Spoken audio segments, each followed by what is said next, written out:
মাত্র 1 কাপ সুজি আর half cup টক দই দিয়ে যে এত সহজে এত সুন্দর এইভাবে দুধে ভিজানো পিঠা তৈরি করা যায়, আপনারা কিন্তু বাড়িতে তৈরি না করলে বুঝতেই পারবেন না।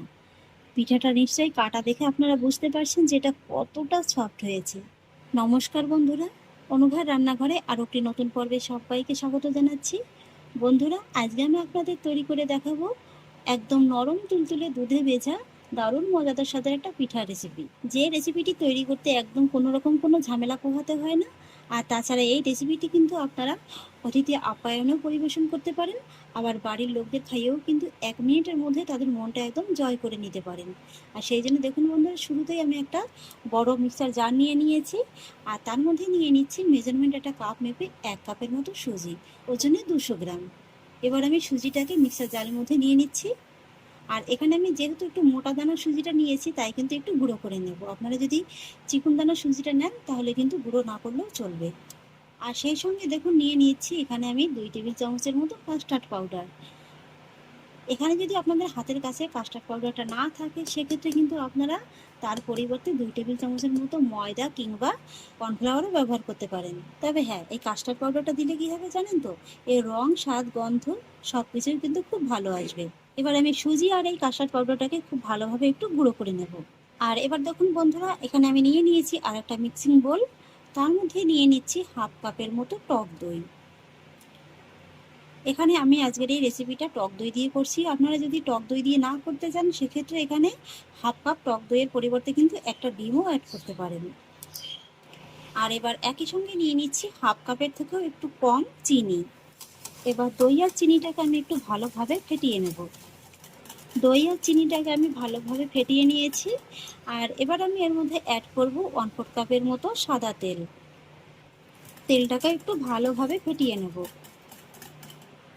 তেলটা দিয়েও দেখুন আমি কিন্তু ভালোভাবে ফেটিয়ে নিয়েছি। আর এবার দেখুন এর ভিতরে কত সুন্দর একটা ক্রিমি টেক্সচার কিন্তু চলে এসছে। এই যে দেখুন, এবার আমি এর মধ্যে অ্যাড করব সুজি আর কাস্টার্ড পাউডারের গুঁড়োটা। আর এবার আমি সুজিটাকে কিন্তু এই যে দইয়ের সঙ্গে একবার ভালোভাবে মিশিয়ে নেব। তো দেখুন বন্ধুরা, সুজিটাকে কিন্তু আমি দইয়ের সঙ্গে একটু ভালোভাবে মিশিয়ে নিয়েছি। এই যে দেখুন, এখনই কিন্তু এই যে সুজির মধ্যে কোনো কিছু আগেই অ্যাড করার প্রয়োজন নেই। এইভাবে একটু মোটামুটি 5 মিনিটের মতো রেস্টে রেখে দিতে হবে। এদিকে দেখুন 5 মিনিট হয়ে গেছে, মিশ্রণটা কিন্তু আগের তুলনায় একটু ঘন হয়ে গেছে। তাই কিন্তু আমি এর মধ্যে অ্যাড করব লিকুইড দুধ। এখানে আমি হাফ কাপের মতো নর্মাল তাপমাত্রায় থাকা লিকুইড দুধটা নিয়েছি।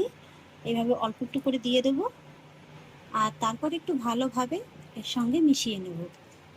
দুধটাকে কিন্তু এইভাবে অবশ্যই অল্প অল্প করে অ্যাড করতে হবে, তা নাহলে কিন্তু আবার ব্যাটারটা প্রয়োজনের তুলনায় পাতলা হয়ে যেতে পারে।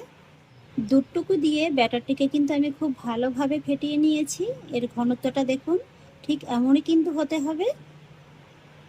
আর এই যে দেখুন কতটা মসৃণভাবে তৈরি হয়েছে ব্যাটারটা।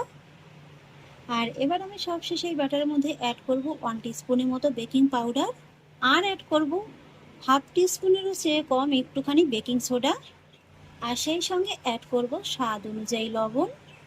এবার ফাইনালি আবারও কিন্তু ব্যাটারটিকে একটু ভালোভাবে ফেটিয়ে নিতে হবে। ফাইনালি আমি ব্যাটারটিকে একটু ভালোভাবে ফেটিয়ে নিয়েছি। আর একটুখানি বেকিং সোডা আর বেকিং পাউডার দেওয়ার কারণে দেখতে পাবেন যে ব্যাটারটা কিন্তু অনেকটা ফুলে একদম ফ্লাফি হয়ে যাবে। এই যে দেখুন, আর কিন্তু একদম হালকা হয়ে যাবে। আর এবার দেখুন আমি আজকের এই পিঠাগুলো এরকম কয়েকটা ছোট ছোট বাটির মধ্যে কিন্তু তৈরি করে নেব। আর সেই জন্য দেখুন বাটিগুলোকে কিন্তু আমি আগেই একটু রেডি করে রেখেছিলাম। সামান্য একটু সাদা তেল আর একটু ময়দা কিন্তু দিয়ে এইভাবে ডাস্ট করে রেখেছিলাম। এবার আমি যে ব্যাটারটা তৈরি করে রেখেছি, সেই ব্যাটারটা কিন্তু এইভাবে অল্প অল্প করে এই বাটির মধ্যে দিয়ে দিতে হবে। তবে বাটিটা কিন্তু একেবারে পুরোপুরি ভর্তি করে দেওয়া যাবে না, এইভাবে কিন্তু একটু ফাঁকা রেখেই দিতে হবে। তারপর এই বাটিগুলোকে এইভাবে হালকা হাতে ধরে একটু ট্যাপ করে নিতে হবে, যাতে করে ভিতরে বাতাসটা খুব ভালোভাবে বেরিয়ে যায়। আর এবার দেখুন বন্ধুরা, আজকের এই পিঠাগুলোকে বেক করার জন্য এইভাবে কিন্তু আমি আগেই একটা কড়াই মিডিয়াম লো ফ্লেমে 10 মিনিটের মতো রেখে একটু ভালোভাবে গরম করে নিয়েছি। আর তার মধ্যে কিন্তু একটা স্ট্যান্ড আগে ভাগে বসিয়েও দিয়েছিলাম। এবার একটা স্টিলের থালা বসিয়ে তারপরে কিন্তু এই বাটিগুলোকে একটু সাবধানে বসিয়ে দিতে হবে।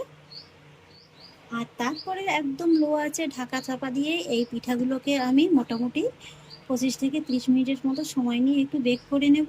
ওদিকে পিঠাটা বেক হতে থাক, আর সেই ফাঁকে চলুন আজকের এই পিঠার জন্য একটা দুধের মালাই তৈরি করে নেব। একটু কড়াই বসিয়ে দিয়েছি, তার মধ্যে নিয়ে নেব হাফ কাপের মতো চিনি। তবে পুরো চিনিটা কিন্তু একবারে দেবো না, প্রথমে অর্ধেকটার মতো দিয়ে দেবো। তবে আপনারা চাইলে কিন্তু পুরো চিনিটা একবারেও দিয়ে দিতে পারেন। এবার আমি কোনো রকম নাড়াচাড়া না করে মিডিয়াম ফ্লেমে এইভাবে কিছুক্ষণ রেখে দেবো, যাতে করে চিনিটা খুব ভালোভাবে গলে গিয়ে ক্যারামেল হতে পারে। এই তো দেখুন বন্ধুরা, চিনিটা কিন্তু ক্যারামেল হতে শুরু করে দিয়েছে। ঠিক এই পর্যায়ে কিন্তু একটু নেড়ে চেড়ে দিতে হবে, তা নাহলে কিন্তু আবার চিনিটা পুড়ে যাবে। আর এইভাবে একটু নেড়ে চেড়ে চিনির ভিতরে খুব সুন্দর একটা কালার নিয়ে আসতে হবে। এই ক্যারামেলটা যখন আপনারা তৈরি করবেন তখন কিন্তু ফ্লেমটাকে একেবারে কমিয়ে দিয়ে তারপর তৈরি করবেন, তা নাহলে কিন্তু আবার চিনিটা বেশি পুড়ে যাবে, সেক্ষেত্রে কিন্তু তেতো লাগবে মালাইটা খেতে। ক্যারামেলটা কিন্তু আমার খুব ভালোভাবে তৈরি করা হয়ে গেছে, দেখুন খুব সুন্দরভাবে কিন্তু একটা কালার চলে এসেছে।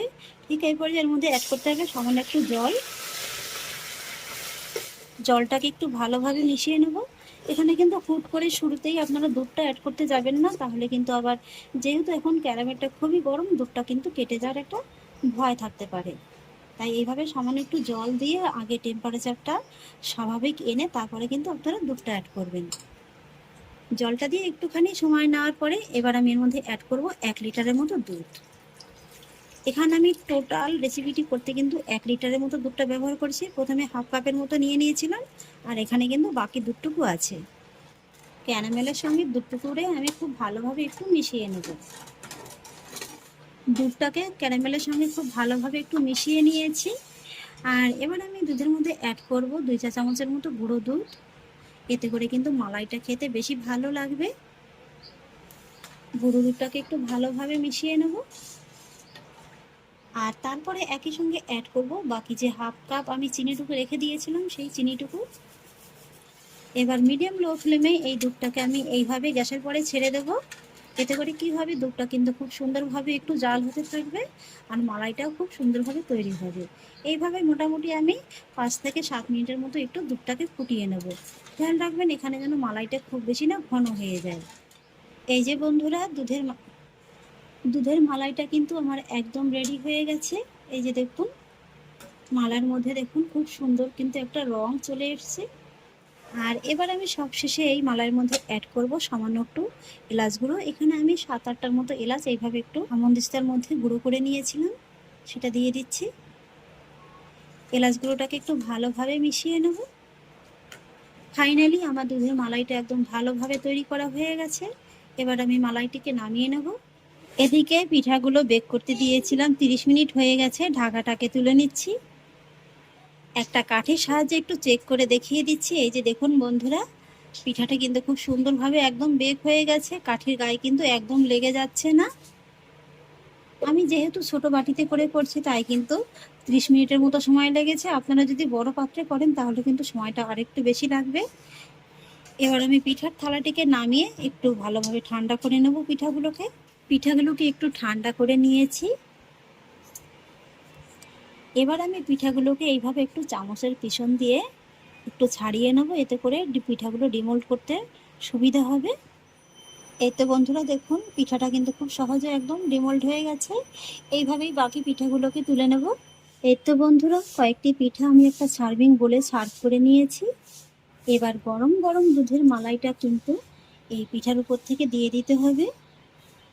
এখানে কিন্তু দুধের মালাইটা যদি ঠান্ডা হয়ে যায় তাহলে কিন্তু অবশ্যই গরম করে নেবেন, তা নাহলে কিন্তু পিঠার মধ্যে মালাইটা ভালোভাবে ঢুকবে না। মালাইটা একটুখানি দিয়ে দেওয়ার পরে উপর থেকে সামান্য একটু পেস্তা বাদাম কুচি কিন্তু আমি ডেকোরেশনের জন্য ছড়িয়ে দেব। এতে করে পিঠার লুকটা কিন্তু আরও সুন্দর আসবে দেখতে। এদিকে দেখুন বন্ধুরা, একই রকম পদ্ধতিতে কিন্তু আমি আরও একটি পিঠা বড় বাটিতে তৈরি করে নিয়েছি। এই যে দেখুন, সব কটা পিঠাই কিন্তু একদম একই রকমভাবে নরম তুলতুলে হবে। এই যে দেখুন, এই পিঠাটার উপরেও আমি একটু মালাইটা দিয়ে দেব। মাত্র 1 কাপ সুজি আর হাফ কাপ টক দই দিয়ে যে এত সহজে এত সুন্দর এইভাবে দুধে ভিজানো পিঠা তৈরি করা যায়, আপনারা কিন্তু বাড়িতে তৈরি না করলে বুঝতেই পারবেন না। পিঠাটা নিশ্চয়ই কাটা দেখে আপনারা বুঝতে পারছেন যে এটা কতটা সফট হয়েছে। আমি কিন্তু মাত্র 5 থেকে 10 মিনিটের মতো পিঠাটাকে ভিজিয়ে রেখেছিলাম।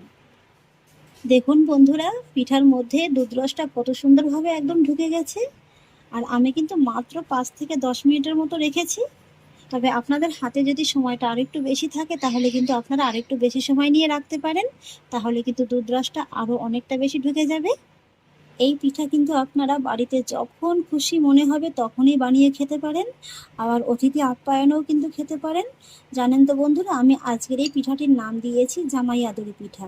শাশুড়ি মায়েরা কিন্তু এই পিঠাটা বানিয়ে অবশ্যই জামাই আপ্যায়ন করতে পারেন। জামাইরা খেয়ে কিন্তু শাশুড়ির প্রশংসা একদম পঞ্চমুখ হয়ে যাবে। তৈরি করা এতটাই সহজ আর খেতে এতটাই মজাদার হয় যে একবার খেলে কিন্তু বারবার খেতে মন চাইবে। তাহলে আশা করছি বন্ধুরা, আমার আজকের এই পিঠা রেসিপিটি আপনাদেরও খুব ভালো লেগেছে।